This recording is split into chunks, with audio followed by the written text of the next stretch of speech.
Selamat malam pemirsa, One on One kembali menjumpai Anda selama 1 jam ke depan. Kalau Anda tadi melihat filler yang kami tayangkan, sebelumnya Anda sudah pasti tahu siapa yang kami undang malam hari ini menjadi narasumber kita di One on One. Saya sempat membaca profil singkat dari beliau. Perjalanan karirnya betul-betul dari nol. Anak seorang petani, pernah menjadi guru ngaji, kemudian menjadi loper koran ketika kuliah, kemudian menjadi guru SMA, lalu menjadi politisi, dan sukses untuk memimpin Konawe Utara selama 2 periode. Dan tahun ini di Pilkada 2024, beliau mengajukan diri untuk bertarung di Pilkada Sulawesi Tenggara di tahun 2024 ini. Langsung saja kami sapa, saat ini sudah bersama kami Bapak Ruksamin. Selamat malam Pak Ruksamin, Assalamualaikum. Selamat malam, Waalaikumsalam warahmatullahi wabarakatuh. Apa kabar Bapak, sehat? Baik, Alhamdulillah. Terima kasih sudah hadir Bapak. Ini mungkin informasi juga bermanfaat bagi masyarakat Indonesia, termasuk masyarakat Sulawesi Tenggara begitu ya. Kita ketahui Bapak tahun ini maju menjadi calon gubernur. Ya. Ada kandidat-kandidat lain juga yang mungkin dianggap cukup kuat. Lantas strategi Bapak untuk memenangkan pilkada seperti apa? Kalau pilkada ini saya sudah menang. Kenapa? Karena lahirnya putusan MK itu satu-satunya adalah untuk saya. Jadi kalau untuk Sulawesi Tenggara memang pilkada untuk Ruksamin seperti itu. Nah, jadi tapi kalau bicara soal pilkada 2024 ini kan sebelum Bapaknya di Konawe ya sebagai Bupati Konawe Utara. Bagaimana kemudian akhirnya memutuskan diri untuk maju ke pilkada 2024? Ya, yang secara kebetulan kita di periode kedua ini kurang lebih hanya 3,5 tahun. Datanglah pilkada yang serempak. Jadi kalau udah 2 periode kan nggak mungkin tinggal lagi. Jadi ada kesempatan ya kita maju lagi untuk jadi gubernur. Kebetulan banyak yang meminta melakukan komunikasi apa semua, dan alhamdulillah setelah kita coba begitu susah untuk dapat partai politik, tapi di akhirnya kan ternyata alhamdulillah kita mendapatkan melalui putusan MK seperti itu. Susah dapat partai politik, diusung 2 partai ya kalau nggak salah, ya, Partai Gelora sama Partai Bulan Bintang. Partai Bulan Bintang PBB. Itu bisa cerita nggak Pak, susahnya pada saat itu gimana sampai akhirnya ada 2 partai ini mau mengusung Bapak? Ya, kita tidak bisa berandai-andai seperti apa, tapi yang jelasnya komunikasi politik telah kita lakukan mulai dari daerah sampai dengan tingkat pusat. Yang kemudian setelah berkomunikasi berjalan apa semua, kadang-kadang ada juga yang memanfaatkan situasi dari katakanlah mengaku seperti apa. Tapi satu hal yang paling kami rasakan bahwa komunikasi ini sangat begitu berat, karena yang saya harapkan, katakanlah saya sebagai satu-satunya kontesten yang dari koalisi Indonesia Maju, karena ini sudah kita bangun pada saat Pilpres kemarin. Nah, kita melakukan komunikasi itu karena sudah terbuka di pusat bahwa koalisi Indonesia Maju juga tetap akan melakukan komunikasi politik. Itulah yang coba kita maju seperti itu. Tapi kan kenyataannya tidak seperti itu. Bahwa semua yang saya coba lakukan, ya tetap saya dapat koalisi Indonesia Maju, tapi hanya PBB dan Partai Gelora. Nah, ini ada 3 kandidat lain ya Pak ya, maju di Pilkada Sulawesi Tenggara. Lantas seyakin apa Bapak nanti akan bisa memenangkan pertarungan Pak? Saya sangat optimis karena program yang saya tawarkan itu langsung menyentuh untuk kepentingan masyarakat. Misalnya apa tuh? Contohnya misalnya beasiswa gratis. Ini bukan beasiswa yang baru saya mau tawarkan, akan nanti tidak. Saya sudah lakukan di Kabupaten Konawe Utara. Jadi insya Allah saya jadi gubernur. Kan kemarin banyak yang mau pindah. Pak, bisa nggak Pak pindah KTP saya, pindah Konawe Utara? Kenapa? Supaya saya dapat beasiswa. Oh jangan, mau saya pindah, tunggu aja saya jadi gubernur. Lebih banyak lagi nanti yang dapat beasiswa begitu ya kalau Bapak terpilih begitu. Se-Sulawesi Tenggara. Dan datanya saya sudah ada berapa yang sementara kuliah, berapa yang kemudian ada di SMK, SMA, Alia, apa semua pondok pesantren yang setingkat SMA, itu sudah kita ambil datanya dan sudah kita hitung seperti apa. Data juga anak-anak yang kuliah, karena bukan hanya mereka kuliah di Kendari aja, mereka kuliahnya juga ada di Jawa, luar Sulawesi Tenggara, bahkan ada yang di luar negeri seperti itu. Kalau di Konawe Utara waktu itu yang dapat berapa banyak siswa-siswi sih Pak? Tahun 2016 ketika saya melakukan pendataan, mulai dari saya minta data dari desa, by name, by address, yang kemudian kami cek crossnya yang di kampus, itu sebanyak 2.963 anak mahasiswa. Hari ini sisa 2.220 di tahun 2024 ini. di 110 kampus, baik yang ada di Sulawesi Tenggara, mau negeri maupun swasta, mau akademik, D4, kemudian sampai dengan S1, S2, itu semua kami data. Nah, itu berdasarkan apa tuh Pak bagi-bagi beasiswanya? Apakah semua sekolah dapat beasiswa atau mungkin ada standar tertentu yang harus dipenuhi dari siswa? Oh enggak, saya kasih semua. Oh, kasih semua? Iya. Nggak lihat nilai rapor gitu, nggak lihat IPK? Kalau dulu itu kan ada pembedaan. Nah sekarang kan Undang-Undang Dasar 1945 di alinea keempat kan dengan negara hadir untuk mencerdaskan kehidupan bangsa.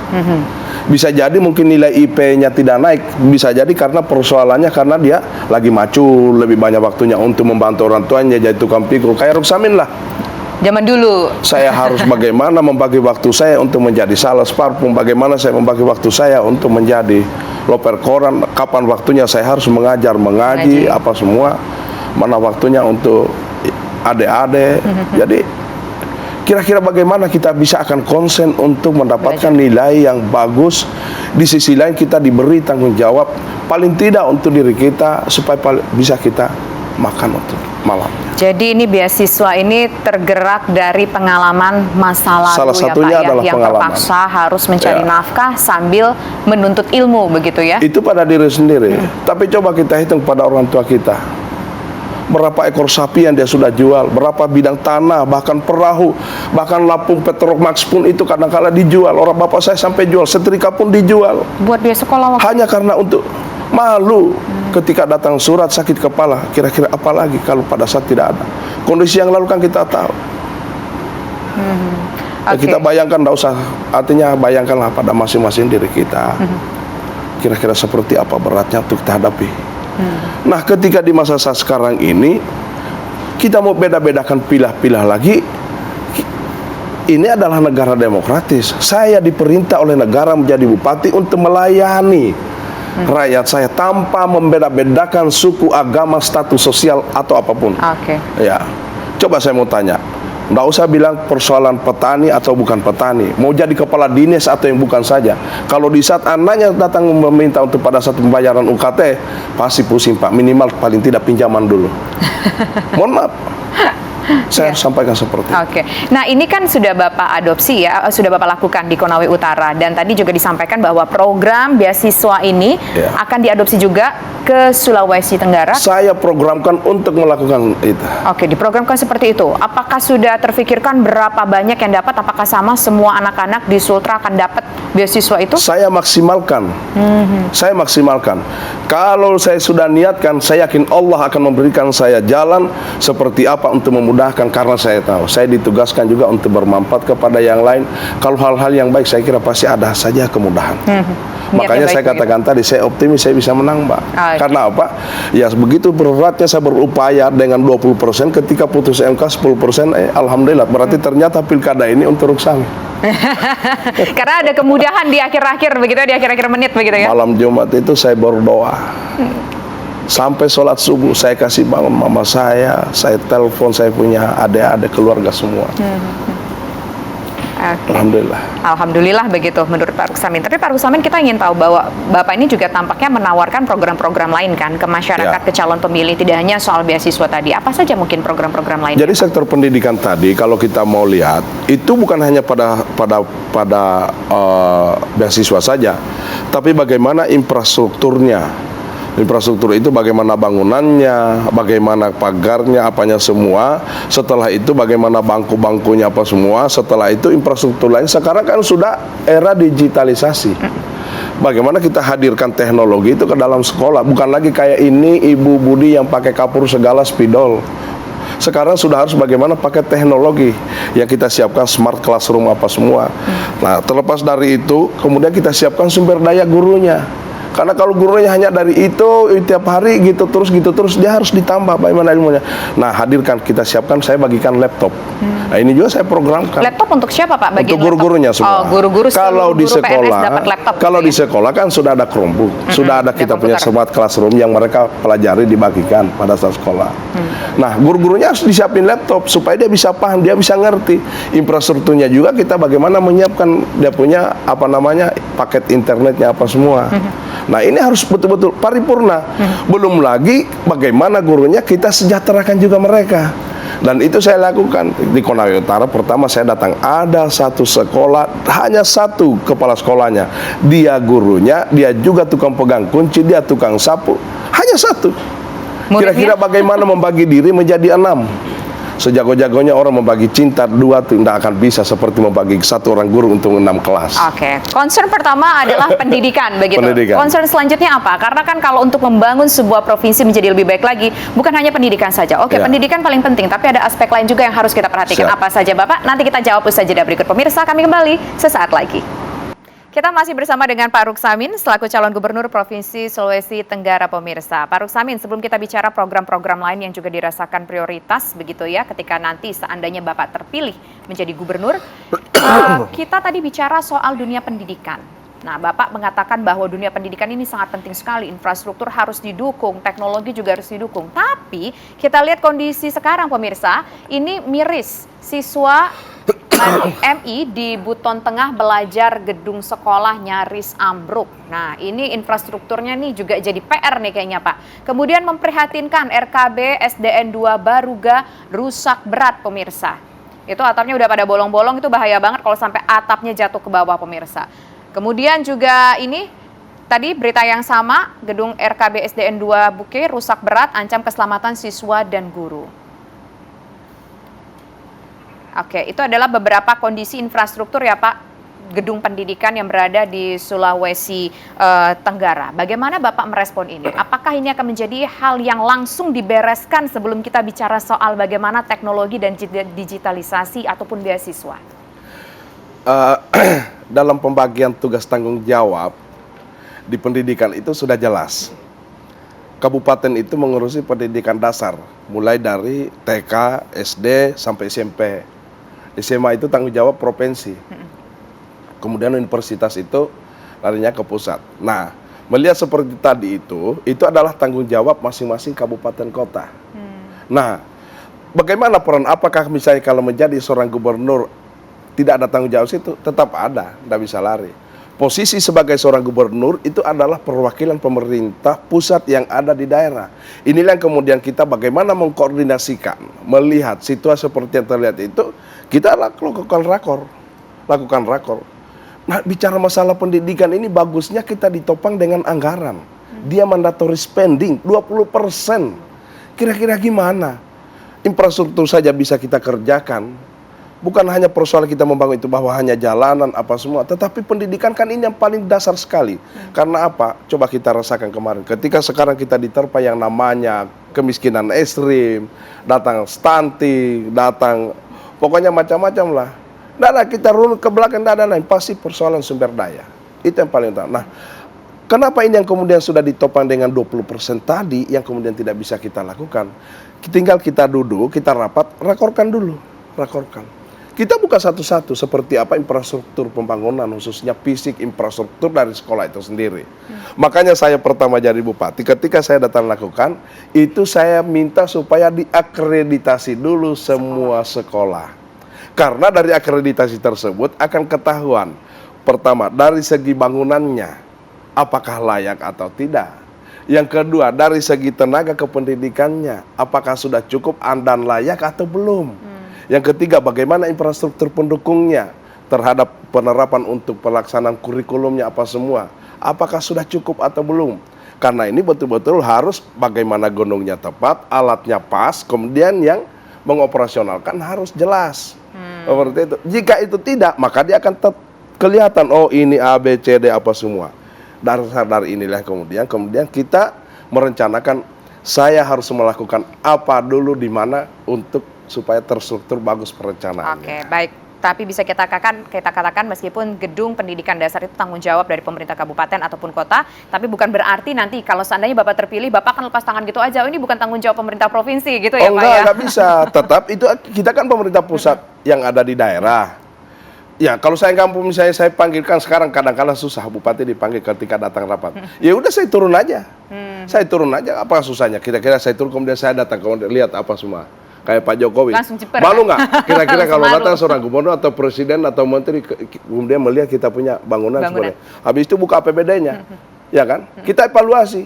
Karena APBD provinsi itu, kabupaten tidak bisa dia laksanakan kalau tidak ada evaluasi di pemerintah provinsi. Nah, ketika ada seperti tadi ini, dicatat memang, sekolahmu ini kok Anda belum bangun, kalau tidak kelihatan seperti itu.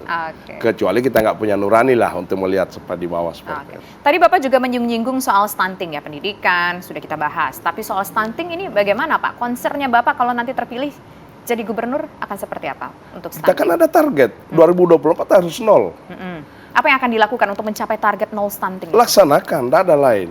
Pertama kita harus minta data dulu. Data itu harus data satu nasional yang ada.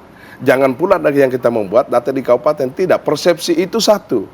Data yang dari P3, yang ada di pusat, di Kementerian Menko ke PMK, yang kemudian kita ambil datanya, setelah kita lihat by name, by address. Itulah yang kemudian kita lihat kenapa sampai terjadi seperti ini. Harus kemudian kita itu laksanakan, tinggal kita membagi tugas. Nah, kalau saya di Konawe Utara, saya buatkan yang namanya URC KIS. Unit Reaksi Cepat Penanganan. KIS-nya itu kemiskinan ekstrim, I-nya inflasi, S-nya stunting, S-nya lagi secara selaras. Karena siapa yang menangani? Kita-kita juga semua. Tinggal datanya yang berbeda, bisa jadi ada yang sama. Nah, kalau masalah stunting langsung laksanakan. Kenapa dia stunting? Bisa jadi karena mungkin gizi buruk, bisa jadi karena mungkin kekurangan makanan, bisa jadi mungkin karena faktor ekonomi. Tapi yang jelas bahwa faktor pendidikan dari segi orang tuanya atau siapa. Nah, ini yang harus kita isi semua. Sektor pendidikan, apa yang Anda lakukan di situ? Kalau ekonominya kurang apa semua? Karena ada banyak penuh, ada dinas perkebunan, ada dinas pertanian, bisa, kau punya lahan, kok nggak keterbuka? Bisa jadi nggak ada lah apanya semua, nggak ada modalnya. Siapin UMKM, kan ada kita punya dinas apa semua. Persoalannya tidak susah, tinggal persoalannya apa kita mau atau tidak, kita rencanakan dari awal seperti apa. Pemetaannya, kemudian kita titik startnya dari mana, sehingga kita bisa dapat. Alhamdulillah saya sekarang sisa 5,sekian%. Targetnya kemarin kalau stunting kita berada di 24%. Oke. Itu bahas juga barusan kita dengar soal bahwa UMKM pun juga ini harus didorong, kita bantu mereka, kita modalin mereka. Nah, kalau untuk UMKM sendiri itu seperti apa nanti yang akan Bapak upayakan untuk masyarakat Sulawesi Tenggara yang memilih Bapak? Kita lihat dulu dari awal. Ke belakang, 2-3 tahun ke belakang kita tarik. Ketika datang COVID menyerang Indonesia dan dunia, semua kemudian terpapar, bukan hanya kesehatannya, tapi ekonomi yang paling terpapar. Kita sampai turun minus 0,2 apa semua sekian berapa kita punya ekonomi. Tapi yang mampu bertahan itu satu-satunya hanya UMKM. Bahkan bisa ada peningkatan, baik tumbuh dan berkembangnya maupun pembentukan UMKM itu sendiri. Nah, bagi saya, jika ini diamanahkan, itulah tadi yang saya programkan 500 juta rupiah bantuan keuangan kepada pemerintah, desa, kelurahan per tahun kita akan siapkan. Di situ sudah kita bagi sekian persen untuk operasional, sekian persen untuk infrastruktur, dan sekian persen yang harus kita siapkan untuk pemberdayaan. Dan pemberdayaan itu kita langsung fokus kepada UMKM. Oke, program di bidang pendidikan kita sudah dengarkan, UMKM sudah kita dengarkan, stunting sudah kita dengarkan. Lantas ada bidang yang sangat penting juga Pak, tidak bisa kita lupakan, kesehatan. Seperti apa nanti concernnya? Jadi bicara kesehatan begitu luas. Bukan hanya apa yang ada dalam mindset kita, bahwa kalau saya jadi seorang pemerintah, bagaimana saya siapkan pelayanan yang luar biasa, saya siapkan rumah sakit yang bertingkat apa semua. Datang COVID kemarin, apakah tertangani semua pasien? Banyak yang kemudian bersakan. Ini yang menjadi titik awal kita. Jadi bukan pada program bagaimana kita tindakan preventifnya, tetapi bagaimana kita lakukan dulu penanganannya supaya yang paling utama masyarakat jangan sakit dulu. Bagi saya ke sana. Caranya, siapkan tadi beasiswa anak-anaknya. Buat masyarakat bahagia, buat dia senang. Kalau baru tanam jagung 1 biji 2 biji belum tumbuh, tiba-tiba ditelepon anaknya, "Mama, saya mau bayar SPP." Sakit kepala. Sakit kepala, kita mau jual apa lagi kalau sudah tidak ada, kira-kira apa kendaliannya, mengutang. Kalau sudah begitu, ya Allah, kira-kira seperti apa kehidupan kita, Pak? Ini tidak usah dulu bicara sakit, mohon maaf, jangan dulu bicara ke sana, baru bicara itu. Ini kadang-kadang membuat kita sakit. Kita sudah utangkan apa semua berhitung. Mohon maaf. Ibu sama dengan anak, orang tua sama dengan anak. Anak selalu berpikirnya bagaimana kasihan saya bisa bahagiakan orang tua saya, bagaimana saya bisa membahagiakan mereka, saya tidak mau memberikan bebanan berat. Sehingga itulah kadang-kadang kita harus jadi tukang pikul, loper koran apa semua. Tapi orang tua juga, entah dia tidak makan, entah dia tidak apa lagi, dia mau sakit kah atau apa semua, dia tetap berupaya bagaimana senyum di hadapan anaknya. Iya nah, saya upayakan nah apa semua. Padahal dia tidak tahu pohon kelapa mungkin yang tinggal satu-satunya 3 pohon di situ sudah habis digadaikan. Kalau apanya dia gadaikan buahnya, sekarang mungkin sudah pohonnya. Itu dulu yang harus kita lakukan. Bagaimana salah satunya. Yang kedua, siapkan tadi bantuan UMKM apa semua yang mereka bisa lakukan. Saya kira, yakin dan percaya kalau 500 juta itu bergerak di desa, kelurahan yang ada apa semua, apalagi sudah dana desa dari APBN, ada dana desa yang dari kabupaten apa semua. Saya kira ini kalau ekonomi banyak berputar di daerah, banyak uang yang berputar, saya yakin dan percaya mereka pasti akan dengan sendirinya bisa memikirkan apa yang saya bisa lakukan, mengambil kesempatan dengan adanya hal-hal yang seperti ini. Oke, perbincangan masih akan kita lanjutkan pemirsa. Usai jeda berikut tetaplah bersama kami di One on One. Kalau dari dunia kesehatan tadi Bapak baru menyampaikan langkah preventif. Tapi kan namanya kesehatan itu nggak cuma preventif. Ada orang yang sudah berusaha melindungi dirinya, berpikir positif, hidup sehat, makan sehat, tetap juga kena sakit gitu. Bagaimana kemudian penanganannya? Nah, di situ kalau kita berpikir penanganan, yang pertama bagaimana kapasitas rumah sakit yang kita siapkan, kemudian bagaimana sumber dayanya, dokter-dokter spesialisnya, tapi satu hal yang paling utama, pastikan bahwa pemerintah hadir untuk melindungi tumpah darah Indonesia. Bayarkan mereka punya BPJS. Oh, jadi pemerintah provinsi akan bayar? Aku bayar 100%. Untuk kelas berapa tuh Pak, semua? Pokoknya semua, kan tinggal kita lihat. Ada yang ditanggung kartu KIS pusat, ada yang kemudian ditanggung oleh provinsi, ada yang ditanggung kabupaten, ada yang kemudian ASN, kan udah dipotong. Lewat, kalau dulu orang bilang kartu kuning, ya kan? Kemudian di karyawan BUMN kan sudah ada ketenaga kartu kesehatan BPJS ketenaga kerjaan. Masing-masing sudah ada. Ini tinggal kita pilih dulu datanya. Pilih dulu, keluarkan. Bagi masyarakat katakanlah petani atau apa semua, pastikan dulu bahwa pemerintah hadir untuk membayarkan itu. Jadi kan kadang-kala sekarang masih berlaku mandiri. Mereka bayar. Nggak mampu, ya sudah. Akhirnya terpotong. Nanti sakit, baru berburu lagi. Mau diaktifkan 2 minggu. Kira-kira gimana mau menunggu? Ini sistem seperti apa? Nah, kemudian yang ketiga, bagaimana kita melakukan koordinasi yang baik antara satu daerah dengan daerah yang lain. Misalnya katakanlah, di daerah kita di Sulawesi Tenggara belum ada penanganan yang penyakit khusus apa semua. Tapi kan kita tidak bisa larang orang nggak boleh sakit ini. Yang kemudian tiba-tiba penanganannya di Makassar atau di mana, maka di situ harus kita siapkan rumah singgah. Rumah singgah untuk pasien rujukan. Bukan pasiennya, keluarganya. Keluarganya malahan. Pasiennya gratis tadi. Karena di rumah sakit. Di rumah sakit, tapi keluarganya tinggal di mana?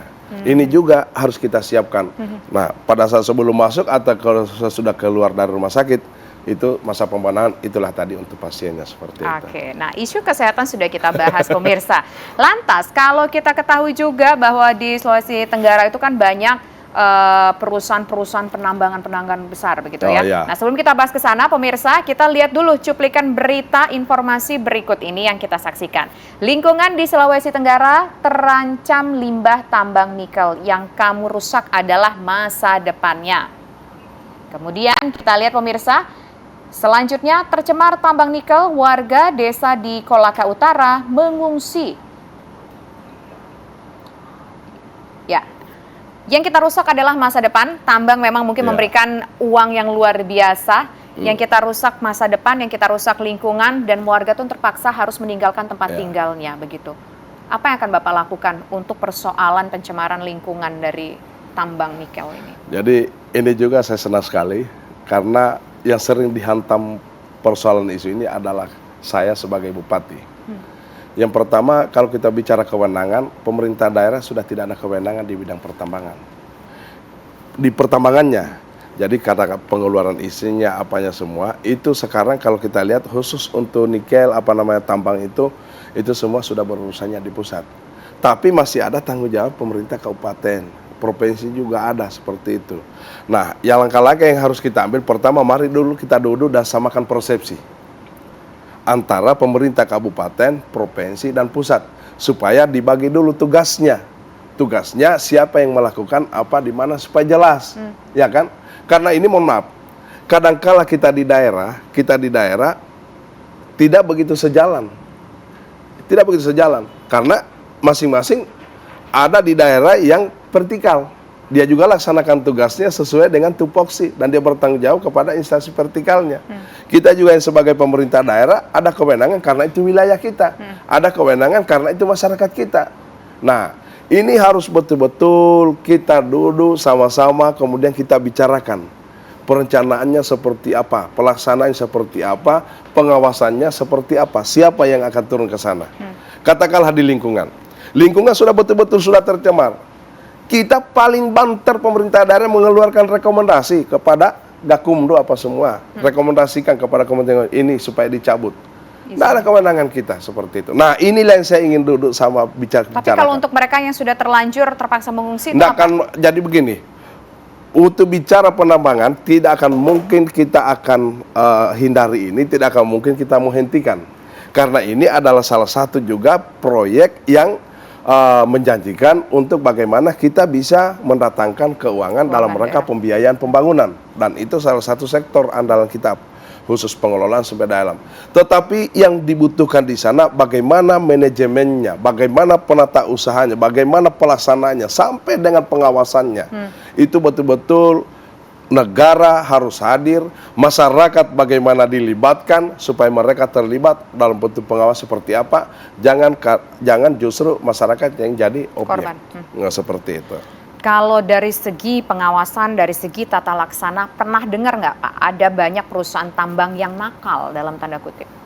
Kalau kita dulu kan ada yang namanya pelakor. Apa itu kalau di sana? Penambang lahan koridor. Oh.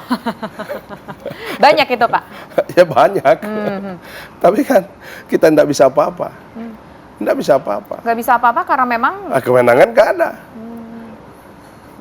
Itu serba salah. Ketika bupati diberi kewenangan, kau keluarkan IUP, kau apa semua, wow dia kayak raja kecil di sana. Nah, jadi inilah maksud saya, sudah ada pengalaman. Kewenangan ini sudah pernah di kabupaten, kewenangan sudah pernah di provinsi, dan sekarang berada di pusat. Mari kita duduk sama-sama dulu seperti apa. Saya ingin katakan bahwa penambangan boleh dilaksanakan seperti apa. Tapi tolong supaya saya sarankan jangan dulu keluarkan RKAB pusat. Jangan keluarkan RKAB ketika dia belum melaksanakan reklamasi apa yang dia sudah buka tambang di sini. Kalau kita mau lakukan betul-betul penataan di sektor pertambangan seperti apa. Kan di situ banyak yang harus kita lakukan. Bagaimana dengan upaya lingkungannya dia sudah lakukan. Karena apa? Kapan dia sudah tinggalkan ini dia buka lagi di sini. Jangan harap. Itu berat sekali untuk kita. Nah, selain persoalan tambang, ini kan juga ada persoalan jalan rusak begitu. Ya. Nah, apa yang akan Bapak lakukan untuk jalan-jalan rusak, khususnya jalan-jalan provinsi lah? Karena ini kan menjadi tanggung jawab dari gubernur kan, provinsi. Bagaimana Bapak melihat jalan rusak ini, apa yang akan dilakukan? Saya sudah punya data. Jadi kurang lebih jalan provinsi Sulawesi Tenggara itu masih ada sekitar 460 km yang kondisinya rusak. Nah, dari 460 km inilah yang saya mau bagi dalam bentuk 5 tahun. Waktunya. 1 tahun saya harus kerja berapa? Berarti minimal 1 tahun harus diaspal 100 km. Di mana? Ya utama bagi di daerah-daerah, karena yang paling parah daerah mana dulu, daerah mana apa semua. Tidak bisa hanya satu daerah, harus bersamaan juga daerah yang lain. Kita harus bagi. Itu dalam bentuk bagaimana kita tanggung jawab untuk jalan provinsi. Kalau jalan kabupaten, mari kita duduk sama-sama. Tapi kan mohon maaf, bukan hanya membagi seperti itu. Kita kan ada namanya daerah-daerah kawasan. Kawasan ekonomi terpadu, kawasan ekonomi khusus apa semua. Itu dulu yang diprioritaskan dulu seperti apa. Karena apa? Kita melihat di sana ada pergerakan ekonomi yang bisa menghidupkan masyarakat. Katakanlah sektor pariwisata. Sektor pariwisata sangat menunjang dan ini memberikan dampak bukan hanya pada kelompok ekonomi menengah ke atas, tetapi sampai ekonomi yang kelas di bawah pun itu terasa dampaknya jika Bisa pariwisata. menghidupkan ekonomi ya dari Iya. sektor pariwisata, banyak sekali pihak-pihak yang terlibat di sana Sangat. ya Pak ya. Oke. Nah ini kan kalau kita bicara apa yang akan beliau lakukan kalau nanti terpilih menjadi gubernur begitu ya. Tapi kisah hidup beliau ini juga cukup menarik pemirsa. Kita sampaikan di awal tadi, awalnya anak seorang petani, anak nobody begitu ya. Maksudnya bukan anak orang penting, nggak punya privilege juga, bahkan harus berjualan jadi loper koran, kemudian harus cari side hustle juga sebagai guru ngaji, kemudian jadi guru juga begitu, tapi akhirnya menjadi politisi. Bagaimana langkah perjalanan karir beliau pemirsa dari awal sampai akhirnya bisa menjadi sosok yang inspiratif seperti sekarang? Kita akan bahas sesaat lagi. Tetaplah bersama kami di One on One. Pak, kita ingin tahu Pak, sebetulnya perjalanan Bapak tuh sampai menjadi sosok yang seperti sekarang tuh seperti apa sih Pak? Karena kan kita dengarnya dari nol Pak. Ya, semua saya dari nol. Dan kita jalani apa adanya. Jadi pasca setelah saya selesai, saya coba bangun usaha swasta. Mencoba menjadi seorang kontraktor atau seperti apa, tapi nggak cocok di sana. Gagal ya? Ya. Kemudian saya diminta untuk menjadi guru. Saya laksanakanlah tugas itu. Guru di salah satu SMA. Yaitu saya pegang bidang studi fisika, kimia, matematika, kelas 1, 2, 3. Itu pelajaran berat-berat loh. Bapak dulu sarjana S1-nya kimia ya kalau nggak salah ya. Ya. Setelah itu kemudian saya diminta lagi di SMP. Ada penyetaran guru-guru sekolah. Ya saya diminta, Pak bisa nggak Pak bantu di sana? Udah saya datang lagi. Ya kita kan senang aja membantu. Karena memang pekerjaan yang paling saya senangi itu salah satunya adalah menjadi guru. Karena apa? Termasuk juga dulu guru ngaji ya Pak ya? Iya guru ngaji atau kuliah. Karena ya di situ kita belajar bagaimana memanusiakan manusia. Kita kalau harta, barang, misalnya barang saya bagi sama Mbak. Kan pasti barang yang ada sama saya bisa berkurang. Tapi kalau ilmu yang kemudian kita berbagi, makasih saya ilmunya, maka otomatis ilmunya juga Pak pasti bertambah. Seperti itu. Amal jariah lagi ya Pak ya? Nah, seperti itulah. Kalau itu tapi ikhlas dulu atau enggak? Ikhlas dulu apa enggak ngajarnya, ngasih ilmunya gitu. Nah terus Bapak juga katanya bener ya jadi loper koran ya dulu untuk menambah biaya hidup ketika berkuliah? Itu waktu SMA. Jadi di SMA itu pertama kali yang bawa koran itu di Konawe itu saya. Jadi korannya masih terbitan Jakarta. Jadi kalau terbitan hari Rabu, hari Jumat baru dibagi di sana. Saya bawa. Telat infonya. Ya, jadi itu saya lakukan jam sepulang sekolah. Dan jam 2-3 saya ambillah sepeda saya, kemudian saya gayung, saya antar ke tempat-tempat langganan saya. Kemudian kalau sore saya beli kayu untuk kayu bakar, untuk warung-warung apa yang membutuhkan kayu bakar apa semua. Nah, kalau kayu bakar cari sendiri atau ngambil dari orang? ada yang sudah mempersiapkan, tinggal saya beli. Saya Iya. antar dari daerah lain datang membagikan kepada mereka. Kemudian kalau habis sholat subuh itu saya di pasar jadi tukang pikul. Nah, setiap hari Kamis itu pasti saya dihukum.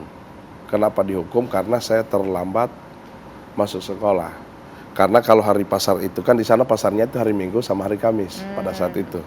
Jadi kalau hari Minggu kan nggak ada hukuman, nggak masuk sekolah. Tapi kalau hari Kamis itu pasti saya terlambat karena selesai pagi, selesai kita mengantar barang dagangan orang yang turun dengan mobil dari depan, maka saya ambil kesempatan membagi kantong plastik ke pedagang-pedagang sayur kecil-kecil apa semua. Jual kantong plastik di pasar. Simpan gitu? dulu. Simpan dulu.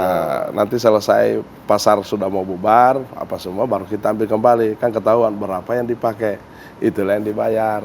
Inilah apa yang kemudian sampai harus terlambat saya masuk sekolah karena harus saya lakukan seperti itu. Jadi kerjaan-kerjaan seperti itu bukan terdorong karena apalagi dulu saya ingin sekali punya kalkulator. Dulu kalau waktu SMA itu siapa yang punya kalkulator FX 3600 sudah itu yang paling hebat. Nah, mau beli itu, beli buku, ya saya lakukan lah. Jadi maksudnya pekerjaan sampingan ketika masih sekolah tuh ya dari SMA atau SMP tuh Pak? SMA. Dari SMA. Oh dari SMA itu Kalau, untuk memenuhi kebutuhan sekolah ya Pak ya? Ya. Ya karena kan kita harus makan, kita harus bantu orang tua. Karena apalagi di saat kuliah sampai saya harus jadi guru ngaji terakhir kemudian saya bisa sales. Sales itu luar biasa penghasilannya. Bahkan saya bisa beli rumah. Saya waktu masa kuliah, saya beli kendaraan. Dan teman-teman, Pak waktu itu? Ya, Jualan apa salesnya, Pak? sales parfum. Oh, sales parfum. Yang pakai spoit. Itu yang keliling-keliling dong, Yang berarti, keliling pakai dulu baju saya ingat putih. zaman-zaman kecil pakai baju putih, Putih, celana apa? hitam, datang ke pakai kantor-kantor koper. gitu ya. Pakai Iya, koper. Pakai koper datang ke kantor-kantor nawarin ke ibu-ibu di kantor, bapak-bapak di Semua. kantor gitu ya. Ini ahlinya. Saya jadi mengingat masa-masa saya ikut orang tua saya kerja dulu, Pak. Nah, itu pada saat itu apa yang kemudian membuat Bapak akhirnya dari seorang guru kontraktor lalu menjadi politisi. Bapak kan juga anggota DPRD dulu sebelumnya ya, Pak ya. Di politisi itu karena memang saya aktivis. Waktu kuliah itu saya aktivis. Saya pengurus HMI, himpunan apa semua. Jadi saya banyak bergerak, kemudian teman-teman apa semua, yaudah kita gabung sini apa semua. Gabunglah kita di partai politik. Alhamdulillah 2004 jadi anggota DPRD. 2007 Mekar Konawe Utara pemilihan, kemudian jadi ketua DPRD Kabupaten Konawe Utara. 2009 pemilihan lagi karena hitungan kursi jadi wakil ketua DPR. 2010 jadi wakil bupati. 2010 jadi wakil bupati sampai 2015. 2016 sudah jadi bupati periode pertama. Oke. Sebetulnya siapa sih orang yang paling berpengaruh terhadap keberhasilan Bapak saat ini? Mama. Seperti apa sosok beliau mendidik Bapak sampai bisa menjadi sosok yang kita bisa katakan sosok yang berhasil dan juga mungkin inspiratif bagi warga Sulawesi Tenggara? Ya, saya akui sampai mulai dari saya sekolah, saya belajar apa semua, saya mencari, itu saya tidak bisa lepas dari doa mama saya. Bahkan terakhir ketika saya sudah susah untuk mendapatkan partai politik, saya minta sama mama telepon, alhamdulillah, dan doanya selalu dikabul. Nggak apa-apa, Pak. Itu sesuatu namanya kalau mau kita sesudah dewasa apapun ada rasa haru ketika berbicara orang tua, itu adalah sesuatu hal yang sangat wajar. Karena memang kunci sukses seseorang itu adalah dari doa orang tua, begitu ya, Pak ya? Ibu seperti apa sih, atau mama tadi Bapak menyebutkan sosok yang seperti apa sih dalam membesarkan Bapak, selain memang doanya yang luar biasa, menembus langit begitu. Ya, kalau dalam membesarkannya bagaimana? Jadi kita dibesarkan dengan banyak cara lah. Beliau kalau malam, kami sebelum belajar pasti disuruh parutan kelapa di itu dulu, untuk besoknya dibikin minyak untuk dijual. Jadi mama saya sampai dengan jual sayur subuh-subuh, jualan sayur, jualan apa semua, bertani apa semua. Alhamdulillah dia bisa hidupi anak-anaknya dan semua bisa berhasil.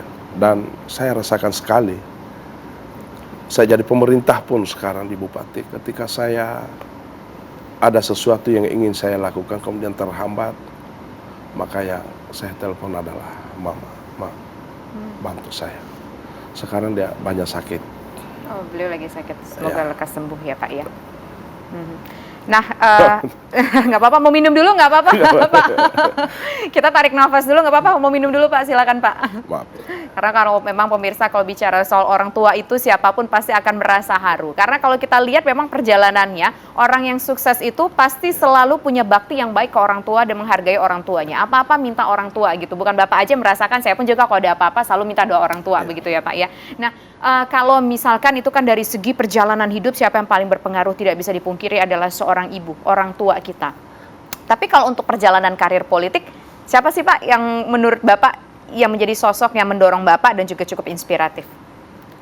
Mama. Oh, bagaimana mungkin? Beliau kan bukan seorang politisi.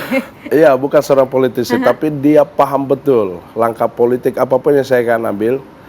Katakanlah, saya mau mendaftar calon bupati, calon wakil bupati, apa semua. Saya tidak akan pergi mendaftar kalau saya tidak sujud dulu cium kaki mama. Minta restu, pasti dia tahu, dia paham. Dan mama saya nggak ada sekolah, nggak ada apa. Tapi tahu saja apa yang saya rasakan. Dia paham betul apa yang saya lakukan. Saya nggak pernah bisa sembunyi. Saya lagi marahkah, saya lagi senangkah, saya lagi apa semua susah. Itu Mama nggak pernah salah. Oke, baik. Terakhir Pak, apa mungkin harapan dan juga pesan yang ingin Bapak sampaikan kepada pemirsa TV One, termasuk juga masyarakat Sulawesi Tenggara? Hanya satu pesan saya, bahwa apapun pangkat jabatan atau mungkin kerjaan kita saat sekarang ini, tapi yang paling utama adalah bagaimana kita bisa bermanfaat kepada sesama yang lain. Inilah yang mendorong saya untuk memberikan manfaat kepada yang lain sesama, apalagi berdasarkan pengalaman sendiri ketika menjadi loper koran, kuliah apa semua, kita buat program-program yang luar biasa untuk masyarakat. Artinya tidak harus kita membangun sebuah mercusuar yang luar biasa, tetapi justru yang mercusuar itu adalah bagaimana kita bisa membangun sumber daya manusia itu sendiri. Karena kita bangun apapun, kalau tanpa sumber daya, saya yakin tidak bisa dioperasionalkan, tidak bisa dijaga, dan bahkan tidak bisa dimanfaatkan. Oke. Maksimalkan sumber daya manusianya itu dulu begitu. Percuma ada sumber daya alam yang begitu luar biasa kalau sumber daya manusianya tidak kita kembangkan dan tidak kita tingkatkan selalu. Begitu ya Pak ya. Baik, terima kasih Bapak Ruksamin selaku calon gubernur Provinsi Sulawesi Tenggara sudah berbincang bersama kami. Selamat malam Bapak, semoga sehat selalu. Dan pemirsa, demikian kebersamaan kita dalam One on One kali ini. Saya Tisa Noveni undur diri. Selamat malam, sampai jumpa.